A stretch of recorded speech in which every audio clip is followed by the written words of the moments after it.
பிரியமான சகோதர சகோதரிகளே, மேற்கு தொடர்ச்சி மலையின் அடர்ந்த பகுதியில் பழங்குடி மக்கள் ஒரு குழுவினர் வசித்து வருகிறார்கள். அவர்கள் ஆண்டுதோறும் வௌவால் திருநாள், என்ன திருநாள்? வௌவால் திருநாள் என்று ஒரு நாளை இரவில் கொண்டாடுவார்களாம். வௌவாலை போன்று வேடமணிந்து அந்த நாள் முழுவதும் இரவு முழுவதும் அந்த கொண்டாட்டத்தை அவர்கள் கொண்டாடுவார்கள். அந்த கொண்டாட்டத்தின் நோக்கம், இன்று தாங்கள் காடுகளில் இவ்வளவு செழிப்பாக வாழ்கிறோம் என்றால், இயற்கை தங்களுக்கு போதுமான உணவை தருகிறது என்றால், இவ்வளவு மரங்களும் செடிகளும் கொடிகளும் வளர்வதற்கு காரணமாக இருப்பது இந்த வௌவால்கள் பழங்களை தின்று கொட்டைகளை ஆங்காங்கே போடுவதால் தான் என்று சொல்லி அந்த வௌவாலின் விழாவை அவர்கள் கொண்டாடுகிறார்கள். அதோடு மட்டுமல்லாமல் அவர்களுடைய அந்த பழங்குடி மக்கள் ஒரு எழுதப்படாத சட்டத்தையும் பின்பற்றுகிறார்கள். அது என்னவென்றால், காடுகளில் இருக்கக்கூடிய பழ மரங்களில் எல்லாம் தாழ்ந்து இருக்கிறதோ அவையெல்லாம் கொம்பனுக்கு, கொம்பன் என்றால் யானைக்குரியது. எவையெல்லாம் மரத்தில் உயரத்திலே இருக்கிறதோ அவையெல்லாம் பறவைகளுக்கு, எவையெல்லாம் பழுத்து தானாக கீழே விழுகிறதோ அவைதான் மனிதனுக்கு என்று சொல்லி அந்த உணவையே 3 பகுதிகளாக அவர்கள் பிரித்து அந்த விழாவை கொண்டாடி மகிழ்கிறார்களாம். பாருங்கள், இன்று நாம் தமத்திருத்துவ விழா, மூவொரு கடவுளின் பெருவிழாவை கொண்டாடுகின்றோம். இந்த 3 வகையான உணவுகளை அவர்கள் பிரித்து வைத்தது போல திருச்சபையும் இன்று 3 பேருக்கும் சமமான விழாவை எடுக்கிறது. இந்த 3 பேரின் பணிகளும் தனித்தனியாக நமக்கு தோன்றினாலும், அவர்கள் ஆழ்தன்மையில் வேறுபட்டு கிடந்தாலும், இறை இயல்பில் கடவுள் தன்மையில் ஒரே ஒருவராகத்தான் இருக்கிறார்கள் என்பது இன்று நாம் கொண்டாடக்கூடிய விழாவின் மிக மிக உன்னதமான ஒரு கருத்து.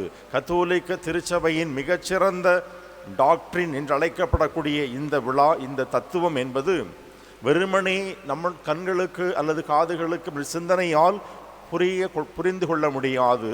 மாறாக இதயத்தின் வழியாக, மூளை வழியாக அல்ல, இதயத்தின் வழியாக இவற்றை நாம் புரிந்து கொள்ள வேண்டுமே தவிர நம்முடைய மூளையை பயன்படுத்தி புரிந்து கொள்ளக்கூடாது என்பதை அகஸ்தினார், புனித அகஸ்டின் ஆஃப் ஹிப்போ கடற்கரை மணலில் அந்த இதை பற்றி சொல்லும்போது அழகாக சொல்லுவார். எனவே நாம் இந்த மறை உண்மைகளை புரிந்து கொள்ள வேண்டும் என்றால் எப்படி ஏற்றுக்கொள்வது என்றால், விவிலிய பின்னணிகள் அதற்கு நிறைய இருக்கிறது. தொடக்க நூல் அதிகாரம் 1 வசனம் 26 பார்க்கிறோம். கடவுள் மனிதரை படைப்பதற்கு முன்பாக சொல்லுகிறார், அவர்களை நம் உருவிலும் சாயலும். நம் என்றால் யார்? எனது உருவில் என்று கடவுள் சொல்லவில்லை, மாறாக நமது உருவிலும் சாயலும் அவர்களை படைப்போம். நமது என்றால் தந்தை மகன் தூய ஆவியாரின் உருவிலை அவர்களை படைப்போம். எனவேதான் மனித உடல்களை, நமது உடல்களை தூய ஆவியார் வாழுகின்ற ஆலயம் என்று சொல்லுகிறோம். எனவே அப்படிப்பட்ட ஆலயம் என்பது கடவுளுக்கு சொந்தமானது. எனவே அதைத்தான் கடவுள் அங்கே குறிப்பிடுகிறார். அதே தொடக்க நூல் அதிகாரம் 1 அதிகாரம் 18 வசனம் 1-2 பார்க்கும் பொழுது அங்கே மம்ரே பள்ளத்தாக்கில் ஆபிரகாம் எழுந்து பார்க்கிறார். அங்கு 3 மனிதர்கள் நிற்பதை பார்க்கிறார். எனவே அவர்களை வணங்கி அவர்களுக்கு சுவையான ஒரு விருந்தை ஏற்பாடு செய்கின்றார். அந்த 3 மனிதர்கள் யார்? ஒருவர் என்று சொல்லியிருக்கலாம், இருவர் என்று சொல்லியிருக்கலாம், ஏன் 3 பேர் என்று சொல்ல வேண்டும்? அங்கு மூவொரு கடவுளின் தமத்திருத்துவம் அங்கே வெளிப்பட்டிருக்கிறது. அதன் விளைவாகத்தான் இன்று நாம் காலையில் திருப்பலி கூட மணி அடிப்பதை நான் இன்று வேண்டுமென்றே கவனித்தேன். காலையில் 1 மணி, அப்புறம் ஒரு 6:25க்கு 6:30க்கு 1 மணி, திரும்ப 7 6:55 அதுக்கு 1 மணி, 3 மணி நாம் அடைக்கிறோம். இது இன்று இதற்கு மட்டுமில்லை, எல்லா வழிபாடுகளுக்கும் நாம் பொதுவாகவே 3 மணிகளை அடிக்கிறோம். அவ்வாறு 3 மணியில் அடிக்கும்போது சில நேரங்களில் அது 6 மணி அல்லது காலையில் 5 மணி போது 3 முறை மணியை அடித்து கொஞ்சம் இடைவெளி விட்டு திரும்ப அடிக்கிறோம். இவை எல்லாமே நமக்கு சொல்லக்கூடியது தந்தை மகன் தூய ஆவியார் என்ற ஒரு பிரசன்னத்தை நாம் எப்பொழுதும் மறந்துவிடக்கூடாது என்பது தான் நம்முடைய தாய் திருச்சபையானது நம்முடைய வழிபாடுகளில் முழுவதுமே இந்த 3 என்ற ஒரு சிந்தனையை நமக்கு கொடுத்து கொண்டே இருக்கிறது. எந்த வழிபாட்டை ஆரம்பித்தாலும், அது இறப்பாக இருந்தாலும், அது திருமுழுக்காக இருந்தாலும், எதுவாக இருந்தாலும் தந்தை மகன் தூய் ஆவியார் என்று சொல்லிதான் நாம் வழிபாட்டையே ஆரம்பிக்கின்றோம். ஏனென்றால் நம்முடைய தத்துவம், நம்முடைய நம்பிக்கை முழுவதுமாக இருப்பது இந்த மூவொரு கடவுள், இந்த உண்மையில்தான். மரியாள் இந்த மங்கள வார்த்தை ஜபம் சொல்லப்படும் பொழுதும், இயேசு திருமுழுக்கு பெறும் பொழுதும் விண்ணகத்துக்கு ஏறி செல்லும் பொழுதும் அங்கே நாம் பார்க்கிறோம் தந்தை, மகன், தூய் ஆவியார் இந்த மூன்றுவரின் செயல்பாடு அங்கு இருந்ததை நாம் தெள்ள தெளிவாக பார்க்கிறோம். எசையா புத்தகம் அதிகாரம் 6:3 பார்க்கிறோம், ஆண்டவராகிய கடவுள் தூயவர். ஆண்டவராகிய கடவுளை பார்த்து வானக தூதர்கள் சொல்கிறார்கள், ஆண்டவராகிய கடவுள் தூயவர் தூயவர் தூயவர் என்று 3 முறை அவர்கள் பாடுகிறார்கள்.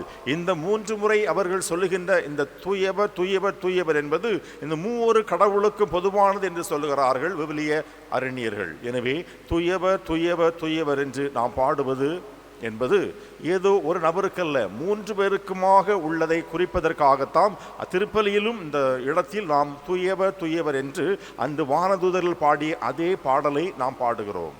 இதை பற்றி ஆழமாக புரிந்து கொள்ள வேண்டும் என்று புனித ஜான் மரிய வியானியை கேட்டபொழுது அவர் சொன்னார், பீடத்தில் பயன்படுத்தக்கூடிய பொருட்களை வைத்து அவர் மக்களுக்கு விளக்கம் கொடுத்தார். பீடத்தில் பயன்படுத்தக்கூடிய ரோஸ், அன்னைக்கு பாருங்கள் அழகாக நமக்கு ரோஸ் இருக்கிறது, அந்த ரோஸ் பூக்களை பார்த்தோமே என்றால் அதனுடைய கலர் சிகப்பு அல்லது ரோஸ் ஏதாவது ஒரு கலர் இருக்குது, அதனுடைய கலர்.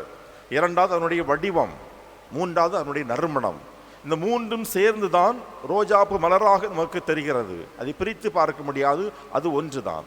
அதுபோல திருப்பலி பீடத்தில் இருக்கக்கூடிய மெழுகுவர்த்தியை பார்த்தோமே என்றால் அதனுடைய அந்த எரிகின்ற அந்த சுவாலை, அதனுடைய நிறம் ஆரஞ்சு அல்லது சிகப்பு, அதுக்கு ஒரு நிறம் இருக்கிறது, ஒரு கலர் இருக்கிறது, அதான் கலர் இருக்கிறது, அதற்கு ஒரு வடிவம் இருக்கிறது, அது சூடு வெப்பமாக இருக்கிறது. இந்த 3 தன்மையும் அதற்கு இருக்கிறது. அதுபோல திருப்பலியில் ரசத்தோடு நாம் கலக்கக்கூடிய தண்ணீர், அதனுடைய சொல்லுகிறார், அந்த தண்ணீர் தண்ணீராகவும் இருக்கும், உறைய வைத்தால் ஐஸ் கட்டியாக மாறும், சூடு பண்ணினால் ஆவியாக மாறும், ஆனால் அது தண்ணி தான் என்று சொல்லி இந்த 3 உதாரணங்களை சாதாரண சாமானிய படிக்காத மக்களுக்கு பீடத்தில் பயன்படுத்தக்கூடிய இந்த 3 பொருட்களை வைத்து அவர் விளக்கினார். எனவே தூய் ஆவியாரின் மறை உண்மைகளை பெறுவதற்கு நாம் நம்முடைய மூளைகளை பயன்படுத்தி கசக்கி பிழிய தேவையில்லை. ஏனென்றால் நிறைய அறிஞர்கள், நிறைய புனிதர்கள் அவ்வாறு செய்து தோல்வி அடைந்தார்கள். அகஸ்தினார், நான் சொன்னது போல் அகஸ்தினார் கடற்கரையில் செய்த பொழுது ஆண்டவர் ஒரு சிறுவர் வடிவில் வந்து அவருக்கு ஒரு பாடத்தை புகற்றினார். இவ்வளவு பெரிய கடல் தண்ணியை ஒரு சிப்பினால் எடுத்து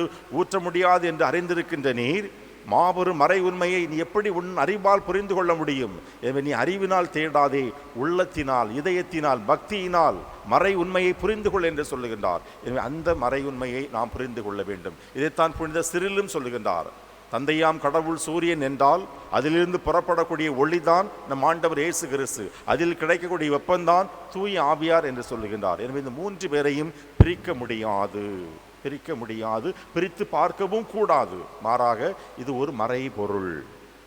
துவக்க நூலிலிருந்து திருவழிபாடு புத்தகம் வரை பல்வேறு இடங்களில் இது காண கிடக்கிறது. தந்தை, மகன், தூய் ஆவி என்பது பல இடங்களில் காண கிடக்கிறது. அதற்கு 3 கடவுள் என்ற ஒரு பெயரை கொடுத்தது திருச்சபை வேண்டுமானால் இருக்கலாம். ஆனால் ஒட்டுமொத்தமாக இது ஒரு மாபெரும் மறை உண்மை. எனவே அந்த மறை உண்மையை விழாவாக கொண்டாடக்கூடிய இந்த நாளில் தந்தை, மகன், தூய் ஆவியார் எப்படி தங்களுக்குரிய பணிகளை செம்மையாக செய்து கொண்டிருக்கிறார்களோ அதுபோல குடும்பமாக இருந்தாலும் பங்கு சமூகமாக இருந்தாலும் நாம் அனைவரும் எந்த ஒரு பிளவும் இல்லாமல் நமக்குரிய வேலைகளை நாம் செய்து கொண்டே இருக்க வேண்டும் என்பதையும், நாம் அனைவரும் நம் அனைவருடைய உடலும் கடவுளின் உறைவிடம், தூய் ஆவியார் வாழுகின்ற இல்லிடம் என்று சக மனிதர்களை நேசிக்கவும் அன்பு செய்யவும் பாரபட்சமின்றி நடத்தவும் நாம் கண்டிப்பாக கடமைப்பட்டுள்ளோம் என்ற செய்தியும் இந்த நாளில் பெற்றுக்கொண்டு 3 கடவுளை போற்றுவோம், புகழ்வோம். அவர் வழியாக தொடர்ந்து பல்வேறு ஆசிரியர்களை பெற்றுக்கொள்வோம்.